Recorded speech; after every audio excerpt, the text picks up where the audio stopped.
Whistler.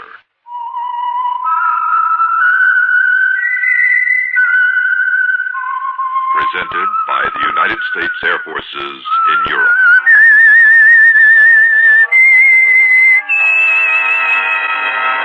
I am the Whistler, and I know many things, for I walk by night.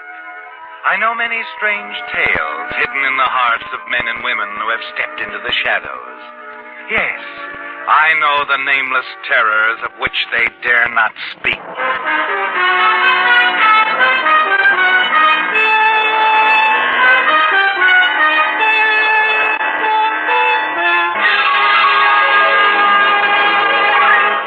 The Whistler will continue in just a moment. The Whistler's Strange Story. Song Team.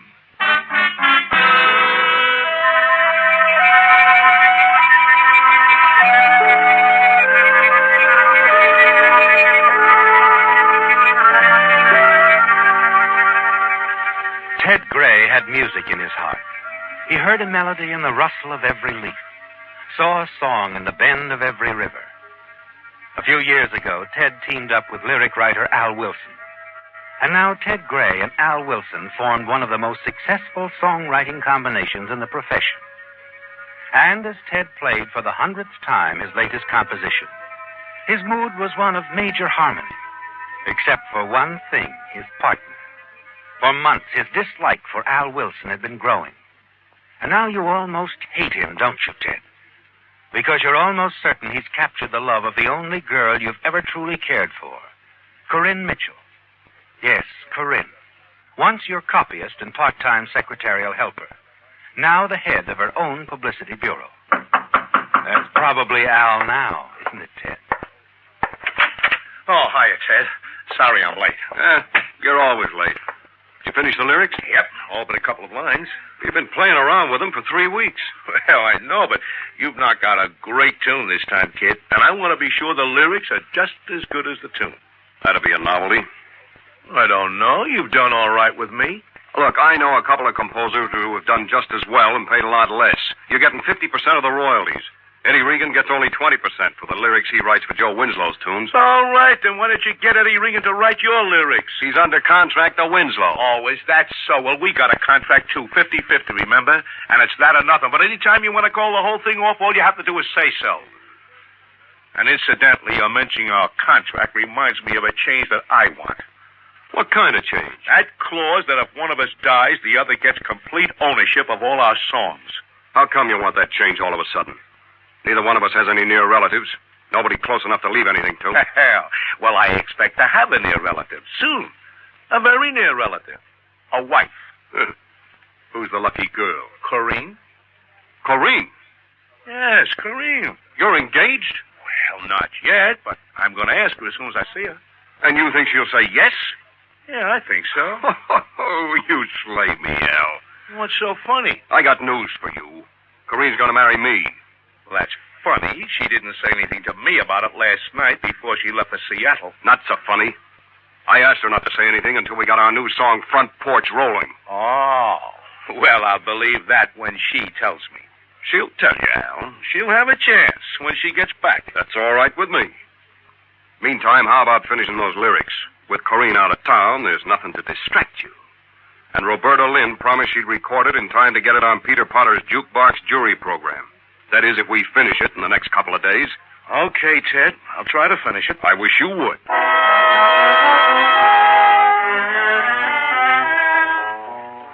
As the door closes behind your partner, you realize for the first time how easy things would be for you if something happened to Al.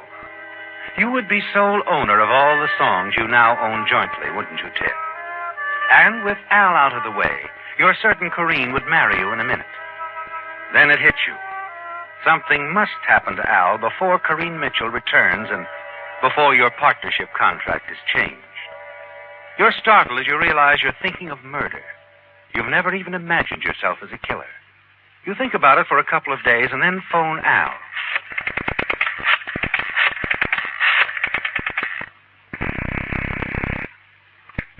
Hello? Al, it's Ted. Oh. How you coming on Front Porch? I think I'll finish it tomorrow. Only need a couple of lines. I'm going to stick here all day if I have to. Won't even answer the phone. That's a good idea. Well, let's see. Tomorrow's Friday. I'll take it out to Lou late tomorrow afternoon. He'll get the lead sheet out Saturday morning. That'll give Roberta 4 days to get it in shape before her recording date. Oh, that's plenty of time. I think I'll have it tomorrow, Ted. Up to it, kid. Phone me when it's finished.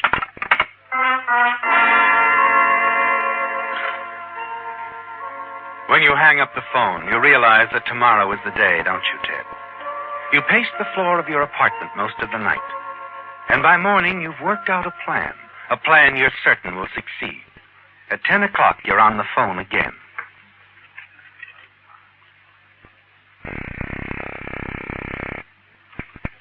Mid-Central Publishing. Hi, Gracie. Ted Gray. Oh, hello, Ted. Is the boss in? Not yet. How about Frankie? No, there's nobody here but me. They're both tied up until after lunch, about 3. 3 it is. You're certain now you can dispose of Al Wilson and get away with it, aren't you, Ted? Everyone believes you're Al's closest friend, and you'll make it look like an attempted robbery. You won't make the mistake most criminals make and prepare a perfect alibi. No, your alibi will actually be imperfect with just enough holes in it to make it seem natural. The simple audacity of your act will be your insurance of success.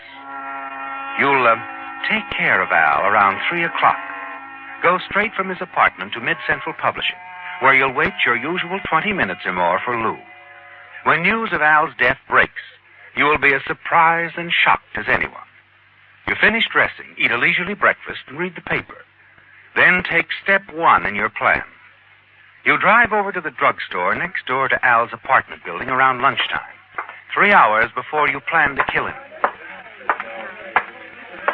Hi. Hi, Mr. Adamson. Oh, hello, Ted. You just missed your partner. Al? I was on my way to Al's. Well, he said he had to work all afternoon on the lyrics to your new number. Oh, then I guess I'll take him to lunch. Give him strength for the job, huh? I'll take this carton of cigarettes, too, Mr. Adamson. Check.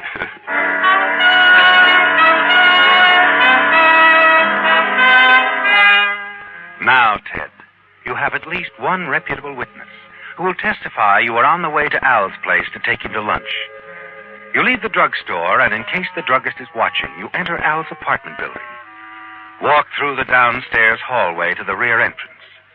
You hurry down the alleyway to the boulevard where you've parked your car, and drive aimlessly for an hour or so, and then return to your own apartment building, where you make certain another reputable witness will be able to testify that you were at home after your midday visit to Al. Come in. Good afternoon, Mr. Gray. Hello, Miss Carter. I was wondering if you might have a larger apartment vacant, one with an extra bedroom. Now, we'll have on the first of the month. You have some friends? No, Al and I thought we might get more work done if we lived in the same place. I just had lunch with him. Oh, this will be perfect for you two gentlemen. I can't show it to you right now, but... Oh, that's all right. I'd want Al to see it anyway. Besides, I got a little copying to do, and then I got to get out to Mid-Central Publishing. I just wanted to make sure you had one. We'll take a look on Sunday. Your plans are complete, aren't they, Ted? You have 2 reputable witnesses as to your whereabouts at 2 highly important times. Back in your apartment, you pace the floor and watch the clock. Finally, the minute arrives, and at 10 minutes before 3, you walk down the alleyway in the rear of Al's apartment building and hurry upstairs to the 2nd floor. Oh, hello, Ted. Come on in. How are you coming on those lines? I got 'em. Good. Let's hear 'em. Hey, y'all listen to this. Sure, it's useless to sigh, and it's foolish to grieve. Cause what good are words that your heart won't believe? Hey, you like 'em? Yeah, I like 'em fine. I figured you would. Corinne was... I don't want to talk about Corinne now. But Corinne was... I said I didn't want to talk about Corinne. What's the matter with you, Ted? What are you... No, Ted. No. Wait a minute. It's done, isn't it, Ted? And you're sure you made it look like a fatal assault during an attempted robbery. Now you must be careful to establish the one important time factor of your day's routine. You drive quickly to an outside phone booth just a half a block from Mid-Central Publishing.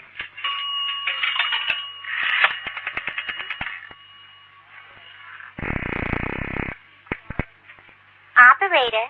Police headquarters, please. Just a moment.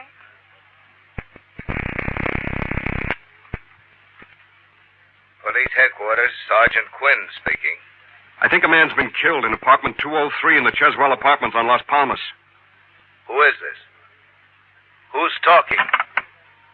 That's something you'll never know, Sergeant.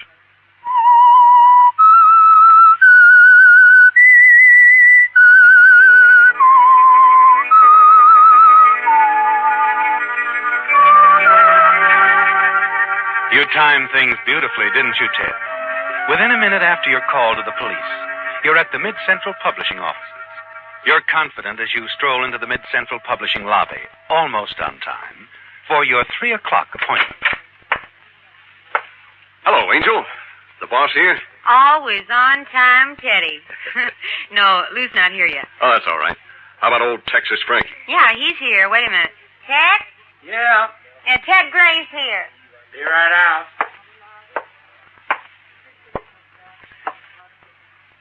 Hi, Ted. Hiya, boy. What you got? Another moneymaker for Mid-Central. Get out a lead sheet on it right away, will you, Frankie? Sure. You know those 2 lines Al was having so much trouble with? Yep. I put him in myself. I saw him just before lunch, and he was still having trouble, so I knocked him out myself. You? Yeah, me. So, I'll pick up the lead sheets tomorrow, huh? Okay. You want it on the phone, Ted. Hurry. Okay. Why all the excitement? It's the police department. Come on. Okay. Take it easy. I haven't robbed any banks. It's about Al. Al? What's the matter with him? Oh, I don't know, but the officer found out you were Al's partner, and he wanted to know if you were here. Maybe he's had an accident. No, not Al. He's too careful. Hello? Yes? Yeah. What? Well, he couldn't be. Murdered.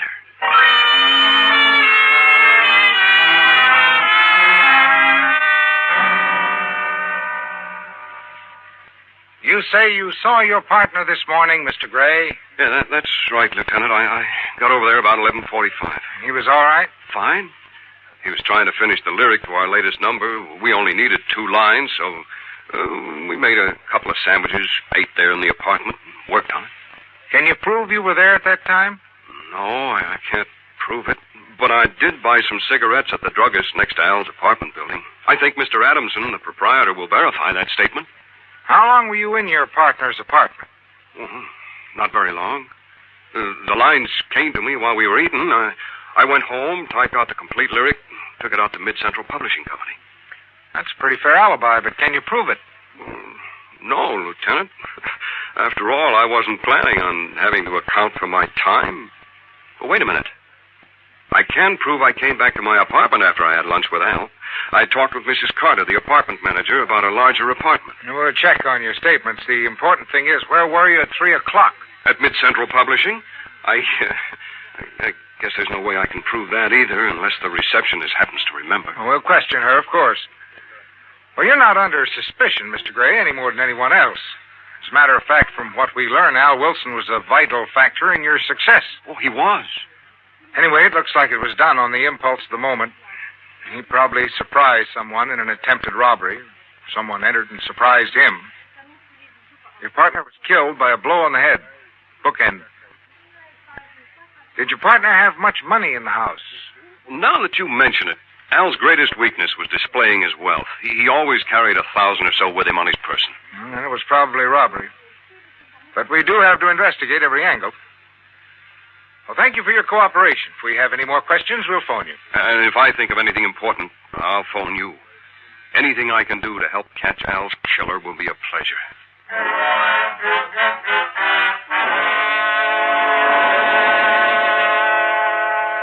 You return to your apartment, certain you're beyond the slightest suspicion.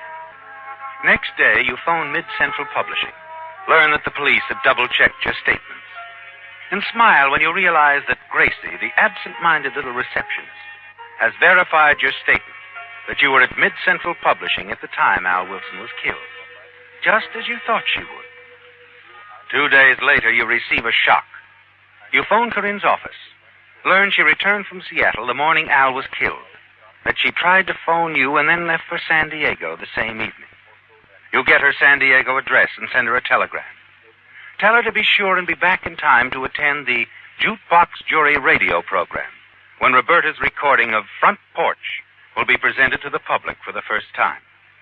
Corinne agrees. And a few days later, you're both sitting in the audience at Peter Potter's Jukebox Jury radio program. You know, Ted, it seems... Well, I don't know. It was only last week that Al... No, don't think about it, honey. Al and I both promised Roberta she could have it the minute we finished it.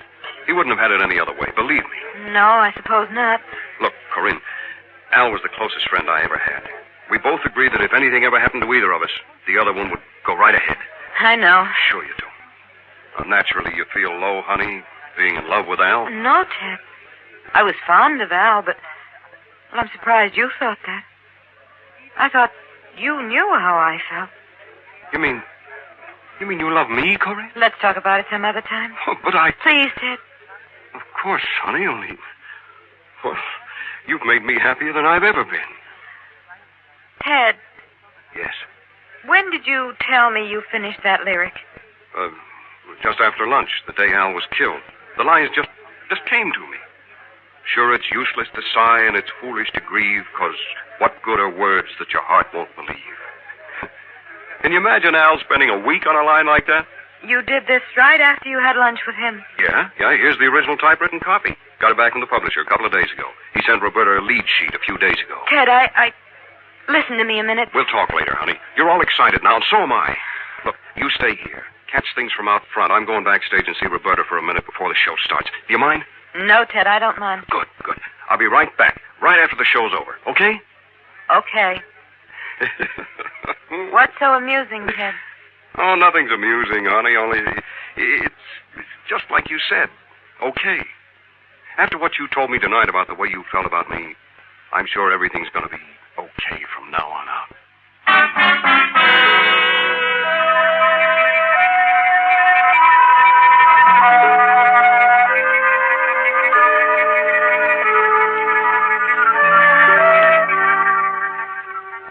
Well, Ted, you're certain you've won, aren't you? You have complete ownership of Front Porch and all the other songs fashioned by you and your late partner, Al Wilson. And you learned just a few moments ago that lovely Corinne Mitchell, the one woman you've ever really loved, feels the same way about you.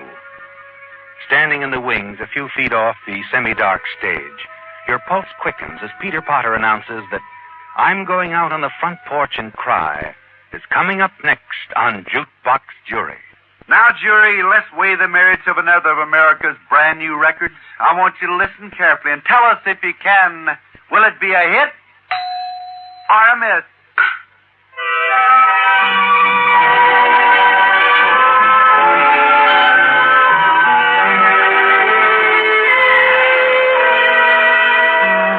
I'm going out on the front porch and cry. My sweetheart just said it's goodbye. No reason he'd tell, just a note of farewell. So I'm going out on the front porch and cry. I'm lonely and blue. There's a pain in my heart, for my love was true and sincere from the start. I don't want to live, but I'm too young to die.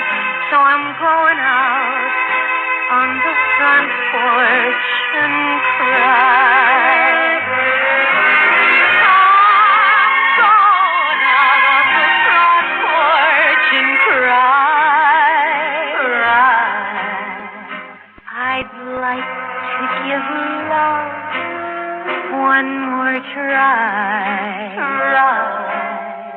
'Cause things went so wrong that it just said so long. So I'm going out on the front porch and cry. Sure, it's useless to sigh, and it's foolish to grieve. 'Cause what good are words that your heart won't believe. I don't want to live, but I'm too young to die.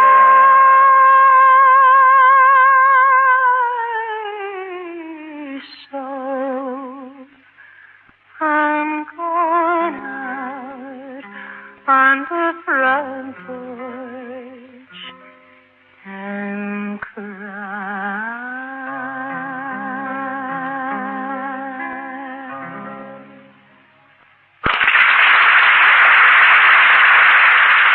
Thank you very much. That was the new one, I'm Going Out on the Front Porch and Cry, by Roberta Lynn.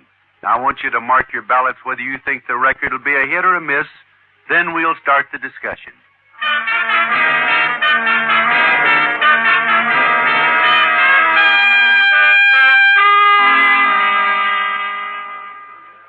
Corinne?